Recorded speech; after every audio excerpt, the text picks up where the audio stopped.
இன்னைக்கு அம்பானி ஒருத்தரை கூப்பிட்டு 100 கோடி கொடுத்துட்டு செலவுக்கு வச்சுக்கன்னு சொன்னால் அவருக்கு ஃபினான்ஷியல் நாலேஜ் கொஞ்சம் கூட இல்லைன்னா அந்த காசை வீணாக போன மாதிரி. இதுக்கு நான் ஒரு நல்ல எக்ஸாம்பிளாக ஒரு கதை சொல்கிறேன், கேளுங்க. நான் இப்போ சொல்ல போகிறது ஒரு யூகே சேர்ந்த ஆளை பற்றி. யூகேவை சேர்ந்த மைக்கேல் கேரலுக்கு ஒரு நாள் $12.7 மில்லியன் லாட்ரி அடிச்சிச்சு. அது நம்ம ஊர் காசுக்கு 100லேருந்து 120 கோடி வரைக்கும் இருக்கும். ஒரு ஆளுக்கு 120 கோடி கிடச்சிச்சுன்னா ஒரு லைஃபே செட்டில் தானே நினைக்கிறீங்க? அதுதான் இல்லை. மைக்கேல் கேரல் அந்த காசை மொத்தமாகவே செலவு பண்ணிட்டாரு. தண்ணி மாதிரி செலவு பண்ணியிருக்காரு. அவரோட பிக்சர்ஸ், வைரல் பிக்சர்ஸ் ஆன்லைன் ஃபுல்லாகவே பரவச்சு.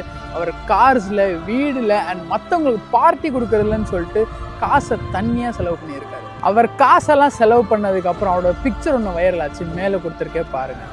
அவரை பார்த்தாலே ஏதோ நார்மல் டெய்லி வேஜஸ் பண்ணுற மாதிரி தானே இருக்குது. ஸோ இதாங்க நிலமை. ஸோ ஒரு காசு வந்ததுக்கப்புறம் ஒரேடியாக செலவு பண்ணிட்டு அவர் அது மட்டும் இல்லாமல் நிறைய கடன் வாங்கி அவரோட லைஃபே ஸ்பாயில் பண்ணிக்கிட்டாரு.